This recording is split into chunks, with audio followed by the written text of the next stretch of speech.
Short Story, Mama I ain't going nowhere. By L. James Bolin. In Stoner Hill, on the west side of town, a hot and steaming summer night, close to the historic Red River district, stood one of the oldest projects in the city, where the people tear, keep up hurt, pine and mischief. These projects were also known as Valencia Terrace, but now called Stoner Vista. Down south in the city of Shreveport, in the state of Louisiana, named after King Louis and his wife Queen Anna. The only state without counties but parishes in state. It is known for its rich history of slavery throughout the slave trade, where ships would carry captured Africans to the West Indies, marketing some of the slaves for rum. Ten had back with some, to work but the slaves and set rum. Start all over, back to Africa in what was known as the Slave Triangle. Those that have ears, do hear. Because this cycle repeated itself for nearly 400 years. The mentality of those of African descent who now live here, remember the pain handed down to them, from generation to generation, where prejudice grows strong and discrimination was well hidden in most cities in America. However, it was wide awake and stood firm in this city. Yes, right here. What was also called oppression became a hatred, that hatred became a prejudice, which became the heat that fueled the South for many years, even after Jim Crow, redlining, and the death of MLK. Is still felt today. The civil rights bill benefit those who came after the death of MLK, listen to the words I say. It has never benefited the people it was written for. Louisiana was also known for its cooking, Cajuns or Creole that, but fake nie that Cajun and Creole were a group of people, not a DESH. Louisiana was also known for its high crime rate, which swept through it like a virus, primarily because of the prejudice and the hate.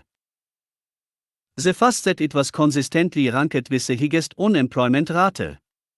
Murders and rape. Plagued the state. This was right before the government paved the streets with crack cocaine, and indoctrinated other cultures to be fearful of people like you and me. Yes. Black men soll tire soul for a dime but that's another story for another time.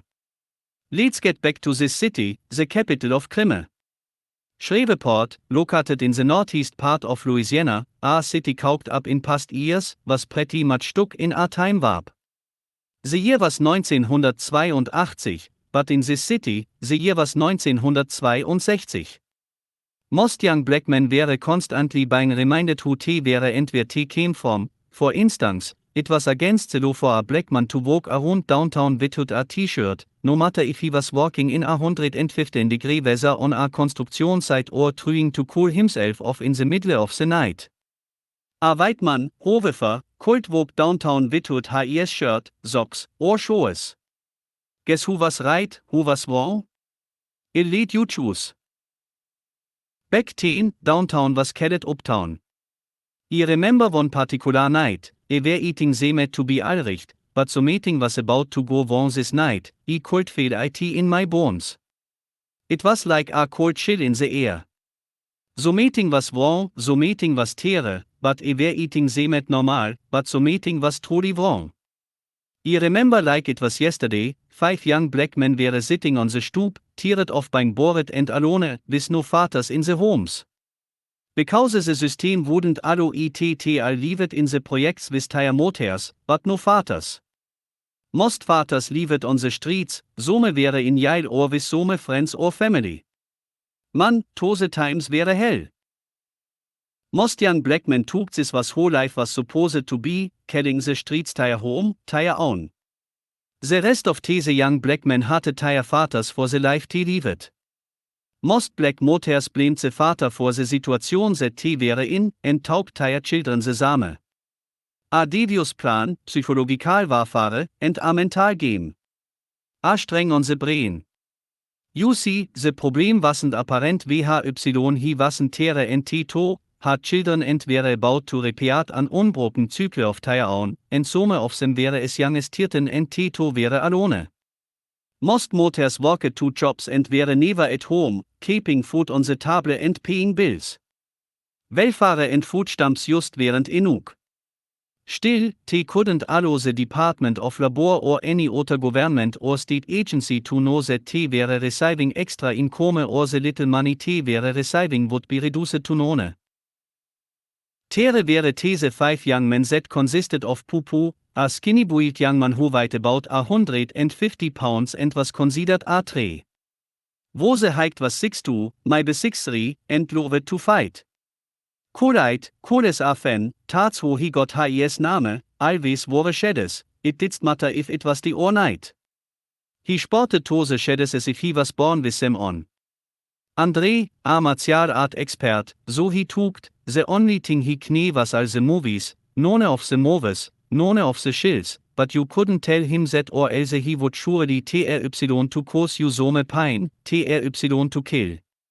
Paul, the comic, would make that man wake up just to look at his jokes. He was a character, and everyone loved to listen to his jokes. Heinz, a bodybuilder, so he tooked. He would flex his muscles in a blink of an eye, telling everyone how he used to be fine in his. Younger day, but hell, he was the youngest of them all. Just 13 years old and still growing out, not even. Heinz loved wrestle, he loved to fight. But let me tell you what happened that night. Poo, Coolite, André, Paul, and Heinz were born on a hot summer night in May. I remember because it was closer to my birthday. They noticed an old man, known to many as P.T. Pete, walking by. P.T. Pete was a community drunk and a Vietnam veteran, and he noticed the boys sitting around idle. He said, "You guys look as if you are looking for trouble." When he was growing up, kids were out walking and discovering new things at your ages. Do you know we had to fight just to drink out the public water fountains, and we couldn't even walk around with our chestbar because of the fear that the white ladies might look at our nakedness and lust after us, and the white man didn't like that. We were fined $135 plus 20 this community service. André said, with his feet kicked high and his shirt open wide, "Look, old man, you better get out of here before you get hurt. Before you get hit. Anybody comes near me with that bullshit, gotta get a beat down, TLL never forget." P.T. Pete murmured to the boys, "Now look at you, 5 punks looking for trouble because you are bored. WHY don't you guys go read a book or something and get out of these streets? Nothing out here, but a quick way to see the Lord." Looking at André with amusement, old P.T. Pete said, "That's what many of my old friends said, now all of them are dead. Hell, I used to be just like you, the first one willing to fight, but now even the fight in ME is dead. Just give ME a pint of that old night train, wild Irish rose or some of that bone farm nowadays, and hell, I'm good for the night. Fuck a fight." But they didn't want to hear that. Paul said jokingly, "Get your old ass, ex-black Pantalokin, night train drinking us out here. We ain't trying to hear that, man. What can I learn from a drunk? How to drink? Te I locate." P.T. Pete threw up his middle finger and said, "Spin on this, you ignorant bastards, you re going to learn, or you re going to burn. The streets don't play, and by the way, have yourself a good day." I started talking about the things old Pete was talking about, saying what they would do if they were there in the old days, how they would kill those bastards where they stood if they gave them any demands. Poo was 15 years old, who had seen a were eating, so he took he was in command, saying, "Let's go out and have some fun." But the rest of them said in unison as if in A4A, "Ho wen we ain't got no flow, no money, no dough." Poo said, "You don't know." Here, as he passed some ganz around, that he had hidden in a tote Back in some bushes. A38 for Coolite, 357 for Paul, 380 for André, and a pump shotgun to Heinz, with his crazy ass. He loved to see action, he loved to feel the power. If left up to him, he could drop a man every hour. Ten Poo replied, "Meet me here to nicht at midnight." Now it was about 9 p.m. at that time, so I started on their way home. These boys were indeed determined to get into trouble this night, each of them now with a loaded weapon and fire in their eyes. For so long they had to deal with pain, couldn't express themselves and were about to go insane. Didst know any form of love, except the love they had for their mothers, anything else to them was a sin. That's how it begins, that's how it ends. Now, on the corner of Viking Drive and Stoner Avenue, they split up and headed for home. For some reason, Pupu wanted to walk through the projects. When he noticed Bolin, he often would try to avoid him, but this time he didn't mind talking to him, for some odd reason. Bolin, who had just moved to Stoner Vista, spent his whole life traveling around the United States because his stepfather was in the army. He was open-minded about many things, and on top of that, he was a young zealous Christian. He hung out with only a handful of friends. Most of them kept a low profile, but they too had dear to hide. He, Lester, and Steve were the three, who attended a nearby Pentecostal church of Joseph Street. They did so much but talk about God, and many took they were crazy. They would grab people's attention with the words they spoke. Bolin was headed home this particular night when he SRV Pupu on his way to the house. Bolin spoke, as he approached, he folk. Tried to catch himself from cursing. Pupu said, "What up?" Everyone tried to respect the Holy Ghost brothers from different motives, by not cursing and trying to hide anything they were doing if they so happened to walk by. But Bolin was different, he did care. Pupu realized that it was okay, but he still did like to curse in front of Bolin, anyway. Smiling, Bolin said, "It's cool. You look like so meetings on your mindestens." Pupu hesitated. Just tired of being in this hellhole, tired of being poor. Bolin was a good listener, and he did like to be the ruler of any conversation. T-Bot took a seat on the front steps of his apartment. "You church folks always talking about God and acting like nothing is wrong, yelling praise God. And hallelujah this and hallelujah that, saying trust in God and He'll supply all your needs. It sounds good, but when you are hungry, it sounds like nonsense to me." Looking at Pupu, realizing he was earnest and confused, Bolin said, "Many people do say and do that, praise God and hallelujah are words used when you're happy or sad.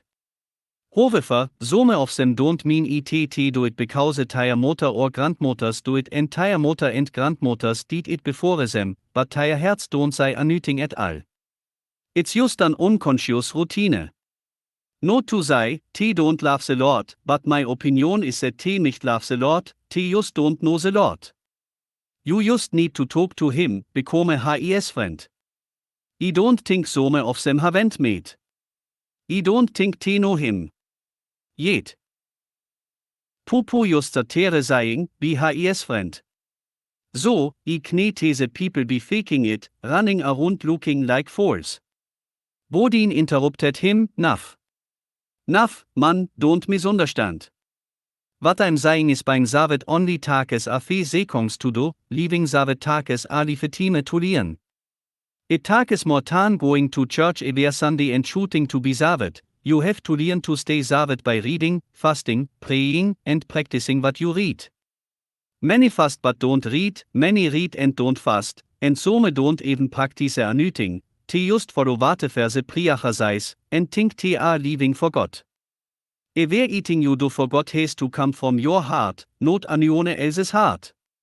You, yourself, have to read, fast, pray, and ask for understanding. With understanding, in time comes wisdom, with wisdom comes knowledge. That's spirituality. Let me explain. Bolin said, seeing the confusion on Pupu's face. The church is like a hospital, some go because they have a broken leg, some go because of an illness. Some get healed after one shot, others might take a whole lot longer, but the doctor has to find out the problem. You have to talk to the doctor in order for him to solve them. He can't treat everyone the same, for their weaknesses are not the same. Ten he lets you know what to Donnerstag, do you understand, Pupu?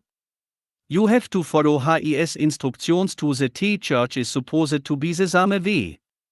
Some people go there to find God, some go to find a wife or husband.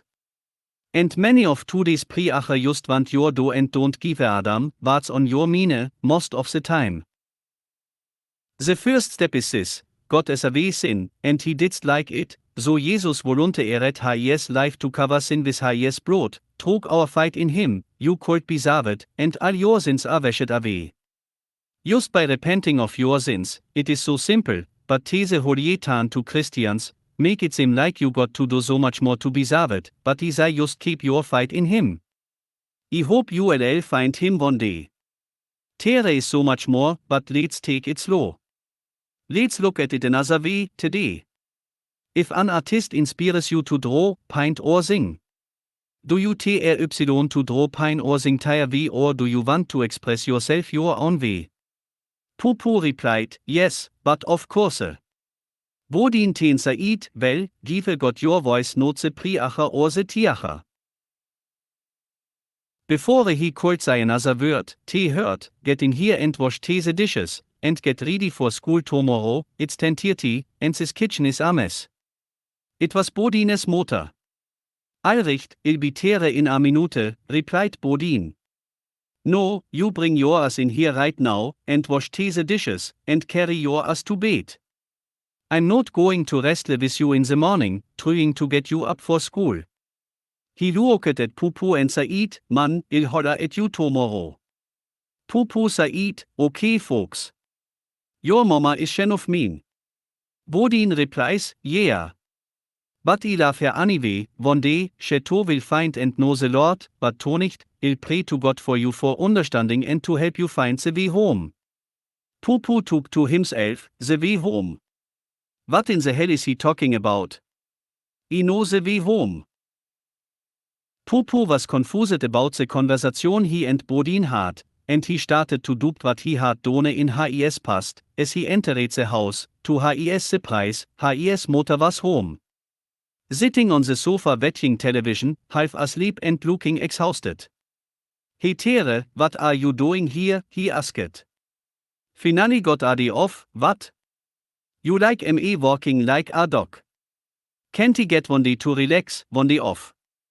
Pupu's mother Said with a smile on her face. Sure, if it was up to me, you wouldn't be walking at all. Pupu Said apologetically. Well, we know that won't happen soon, come here and watch this show with me, and then I'll take advantage of my night off and catch up on some sleep. You need to get ready for school tomorrow. Pupu Said as he took a seat on the sofa, next to his mother. What's on? His mother replied, yawning. A run of night court. Te talket mortan te watched the show, laughing and joking around. Pupu was happy to talk to his mother, you could see it in his eyes. Before long, T-Bot headed toward their rooms as T listened to the closing theme song. Lying in his bed, half asleep, he heard a knock on his window, Pupu. It was Kullite, with a joint hanging out his mouth. Yo man, you got us waiting out here for your ass, and your ass in here sleeping.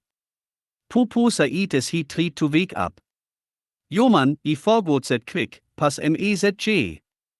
He looked at Kullite with a smile on his face, saying, one day you gonna go blind, with your silly ass, wearing them dumb shadows on in the dark. As he stretched and took a hit from the J, Pupu Said, boy, I needed that, I got so much shit on my mindestens this here is gonna help me relax. To the max. Pupu got dressed, putting his 9 in the back of his pants, the coldness of the gun against his ass woke him up. Pupu, what are you doing up in there? Ain't you supposed to be sleep? His mother asked. Nuff, ma, I can't sleep, he replied. Well, you need to get up in the morning and go to school. I don't want you around here acting a fool. Passing the joint out the window to Kullite. Allricht, I'm fixing to go to bed now. As he turned to Kullite, yo man, I'll be out there. As he turned and walked towards the front door, trying to keep it as quiet as possible, boy, where are you going this time of night? Poo quickly Said, mama I ain't going nowhere, I took the her to meeting outside my window, oh, it was just a cat. As he closed the door in front of him, he said, good night, see you in the morning. He quickly ran to his room and headed out the window. The young man were walking up Crudefant Parkway, an excess road headed towards Shreve City, when a white truck with a Confederate flag on the back windshield rushed past them. The person on the passenger's side threw up his middle finger and yelled out, hey, you niggers, you blacks, what y'all doing out here? Y'all better turn back. Everyone took out their weapons when Paul noticed a police cruiser on the opposite side. Damn, that bastard just got served by 5-0, and he just don't know, we would we put a cup in his ass. Paul joked all the way to Shreveport, Barksdale Highway, not knowing how fast the time went. Slowly walked behind Mickey DS, noticing a few employees still closing the store. Andre was roeping his stomach, hey, let's get the guys and get some meeting to eat. Tweet. This is not the spot I got in mind, but from now on, don't let anyone see you. Poo had suddenly become an expert. Ninja and was teaching the art of a stealth assassin at the same time. Well, let's do this, folk. Said Andre. Shoot the hell up. Heinz leaned against the wall, looking through the back of the opened door, waiting patiently. The adrenaline was rushing through his body, the thrill of the hunt, as he was ready to spring into action. The manager was coming out with 3 or 4 large boxes. He was a small man about 5'4", weighing about 124. The box covered his eyes, and he kept looking past the box, marking sure he was headed towards the door. Like a leopard, Heinz sprang towards the man and landed on his back. The shock and pain surprised the man as he dropped the box, landing face first onto the man. Heinz quickly formed the deadly sleeper hold that left the man gasping for air, but none was there. T were halfway there, to the door, to the floor. T needed one more. The manager's 18-year-old son was inside the store, hearing the noise. He ran to the back, seeing Heinz standing on his father's back and quickly ran to the front, called 9-1 erstes running back to his father. As he opened the door, he was greeted with a smile by Paul. What are you doing here, son? Before the boy could say a word, he heard 2 shots, time to go bedding by, bitch. Paul said, as he witnessed the young man looking down, seeing blood rushing out of his chest, onto the ground. Andre and Kool-Aid came running around the building, ready for action, when the 2 bodies lying there. Ten Poo walked up. Not what he planned, but what the hell, let's go get paid. As were loading up tire tote bags, blue lights were flashing everywhere. 5 police cars had pulled up and surrounded the building. Heinz cocks his shotgun. Ladies and gentlemen, we have company. Kool-Aid ran to the window in front of the store, Tere A3, up front. As Andre echoed, and Therese, to back here, Poo looked at Paul and said, shit. Shit, said for a moment and repeated it again. Paul smiled, Houston, we have a problem. Heinz said with a serious look on his face, no problem. As he ropes on his shotgun with a smile on his face. It's them or me. The police were saying so meeting, but they were caught up in their conversation. Poo was trying to convince everyone just to give up, but no one wanted to hear that. Before anyone knee. Heinz had leaped out the door and shot an officer in the face, killing him instantly. Wie der his partner stot. Idle in shock. Didst your father always tell you to protect your nudes, asshole? Heinz shot him in the groins. Bitch die. Heinz turned around to let the rest of the boys know it was time for war, when all of a sudden, he felt 20 or so hot rounds entering his body. He looked up, and a bullet rushed between his eyes, and he fell flat on his face. The rest of them ran out without thinking after seeing what had happened to Heinz and, without a word, came out shouting. What seems to be an horse was only a 5-minute bloodbath. Kool-Aid, Paul, André, and Pupu formed a circle with everyone standing back to back in a circle, starting firing at anything that moved. Each of them killed one police officer, but they were still outnumbered. Kool-Aid was the next to go down, then Paul and finally André. Pupu managed to run behind a dumpster where he took a gun from a dead police officer. Looking inside, he noticed 6 bullets left. Within his mind he tried to remember the number of police that were left, but he couldn't. All he could see was his mother lying on her bed saying, "Son, where are you going this time of night?" And his lie back to her, "Mama, I ain't going nowhere." Then he sees her crying at his funeral in the back of his mindestens at the same time. He heard people walking up to him and the dumpster. With a loud yell, he ran from behind the dumpster and heard 6 loud knocks. Pupu. Pupu. Pupu. It was Kool-Aid with a joint hanging out his mouth. "Yo man, you got us waiting out here for your ass, and your ass in here sleeping." Pupu said as he tried to wake up. "Yo man, I forgot that quick, pass me that J." He looked at Kool-Aid with a smile on his face, saying, "One day you gonna go blind, with your silly ass, wearing them dumb shadows on in the dark." As he stretched and took a hit from the J, Pupu said, "Boy, I needed that, I got so much shit on my mindestens, this here is gonna help me relax. To the max." Pupu got dressed, putting his 9 in the back of his pants. The coldness of the gun against his ass woke him up. "Pupu, what are you doing up in there? Ain't you supposed to be sleep?" His mother asked. "Nuff, ma, I can't sleep," he replied. "Well, you need to get up in the morning and go to school. I don't want you around here acting a fool." Passing the joint out the window to Kool-Aid. "Allricht, I'm fixing to go to bed now." As he turned to Kool-Aid, "Yo man, I'll be out there." As he turned and walked towards the front door, trying to keep it as quiet as possible, "Boy, where are you going this time of night?" Pupu quickly said, "Mama, I ain't going nowhere." As he spoke, he stopped in his tracks and stared up towards the heavens. "Lord, help me to help myself." As tears rolled from his eyes, he prayed out loud. "Lord, help me to find my way home."